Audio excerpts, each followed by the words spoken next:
tout le monde et bienvenue dans ma petite cuisine. Alors aujourd'hui, je vais vous présenter la recette de mes biscuits à l'avoine. C'est les meilleurs biscuits à date que j'ai jamais fait. Et en ce moment, j'en fais presque toutes les semaines pour mes jeunes, pour moi. Donc c'est vraiment une réussite, surtout en sans gluten. Alors je vais vous donner la recette, elle sera écrite aussi dessous la vidéo. Et nous allons commencer tout de suite. Alors dans un premier temps, bien sûr, pour les biscuits à l'avoine, il va vous falloir des flocons d'avoine et de la farine. Alors ici, j'ai mis une tasse de farine blanche. Quand je dis farine blanche, c'est une farine bien sûr sans gluten. C'est pour pas donner de marque. Ça peut être la farine Soleil, ça peut être la farine Bob Red Mills, ça peut être la farine Angélique. Vous mettez une tasse de farine. Ça peut être un mélange que vous fabriquez vous-même. Moi, j'ai des mélanges de farine qui me permettent d'obtenir des gâteaux. Donc, on va aller prendre une tasse à mesurer. Alors, au Québec, on travaille en tasse à mesurer. Donc, j'ai mis une tasse de farine et pour ma tasse de farine, je vais aller mettre 3 tasses de flocons d'avoine. Alors moi, je tiens toujours des flocons d'avoine pour la bonne raison que dans le sans gluten, c'est quand même assez facile. Des fois, je le broie pour avoir de la fibre d'avoine. Donc, une tasse, 2 tasses et 3 tasses. Une tasse, c'est 250 ml, pour ceux qui veulent savoir. Voilà. Alors nous, on a des tasses comme ceci qui sont toutes identifiées et c'est très facile pour travailler sans balance. Alors, comme dans tous les gâteaux, on travaille les éléments secs d'un côté et les éléments humides de l'autre. Là, je vais aller mettre de la cannelle. Si vous n'aimez pas la cannelle, vous n'en mettez pas. Moi, je mets une demi-cuillère à café de cannelle. Je vais aller mettre aussi de la levure. Alors, pour les ingrédients humides, je vais aller prendre du beurre. Voilà, du beurre. Alors, au Québec, vous voyez, nous avons le beurre en tasse aussi. Donc, ça nous facilite la tâche, c'est sûr. En France, le beurre n'est pas marqué en tasse. Donc, c'est 250 ml de beurre. Alors, j'ai été mettre mon beurre fondu. Voilà.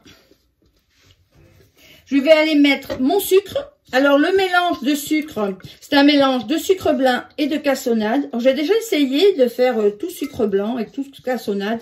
Et c'est vraiment très différent. Le mélange des deux sucres apporte quelque chose, c'est certain.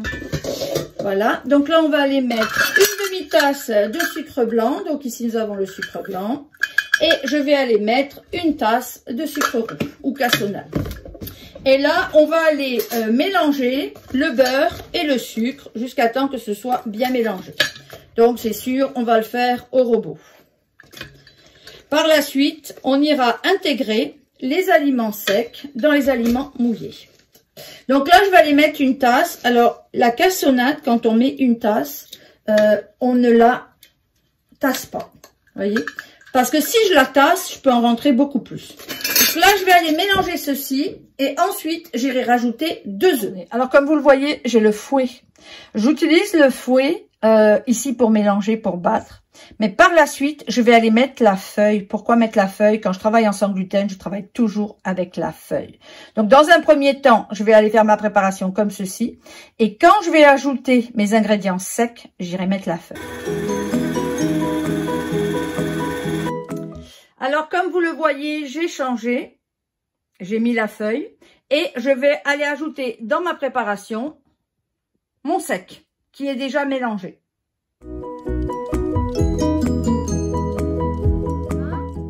Alors voilà, ma pâte est prête et maintenant, bon, j'ai été mettre un papier parchemin directement sur ma plaque et moi je mets toujours de l'eau dessous comme ça tient ma plaque. Alors qu'est-ce qu'on va faire maintenant? Bah, c'est très simple, on va prendre une cuillère.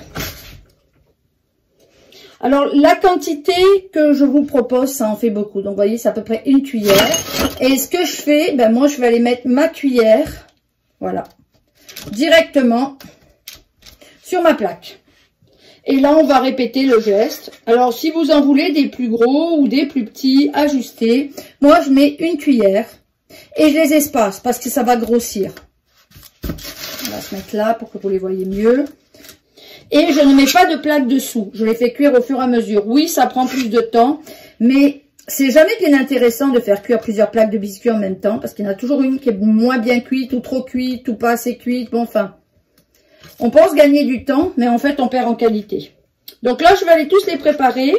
Alors, c'est sûr que là, j'ai déjà, au moment où j'ai fini ma pâte, j'ai enclenché mon four. Mon four est à 350. Quand on les cuit, on est persuadé qu'ils sont pas prêts. Je vais essayer de vous le montrer sur la vidéo parce que ça, c'est vraiment le truc. Les biscuits à l'avoine, faut qu'ils soient mous, faut qu'ils soient fondants. Voilà, donc là, ça s'en va directement dans le four à 350. Alors, vous voyez, là, je viens de les sortir. Puis, si je mets mon doigt dessus, ils vont s'effondrer, ça c'est sûr, parce qu'ils sont pas cuits. Donc, en fait, il faut vraiment les sortir à part. Alors, je vais vous montrer comment je fais. Alors, moi, j'ai comme ce petit outil magique. Puis, je vais me mettre dessous. Je vais le ramasser. Et je vais le mettre sur ma plaque. Voilà. Et c'est vraiment ça l'astuce. Si vous attendez qu'ils soient durs, ben, ils seront pas bons.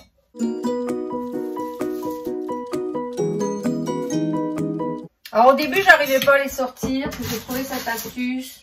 Et voilà, vous voyez. Alors là, je vais aller mettre mon autre plaque que j'ai déjà préparée. Voilà, j'ai fait en tout 3 séries au niveau de mes plaques de biscuits, ce qui donne quand même une bonne quantité. Ça cuit entre 12 et 15 minutes, comme je vous dis, c'est vraiment la cuisson qui est importante et qu'il ne faut pas rater. C'est sûr que moi, quand ça sort, je goûte toujours un biscuit. Alors là, j'ai rempli une de mes boîtes. Donc voilà, j'ai fait 2 séries de biscuits qui vont être utilisés pendant cette semaine. On peut les garder plus puisque c'est dans des boîtes hermétiques, mais en général, au bout d'une semaine, il n'y en a plus. Voilà, je vous dis à la prochaine fois. J'espère que vous avez aimé cette vidéo. Si vous souhaitez, partagez-la. C'est sûr que ça aide mon référencement et ça soutient mon travail. Je vous dis merci. À la prochaine fois.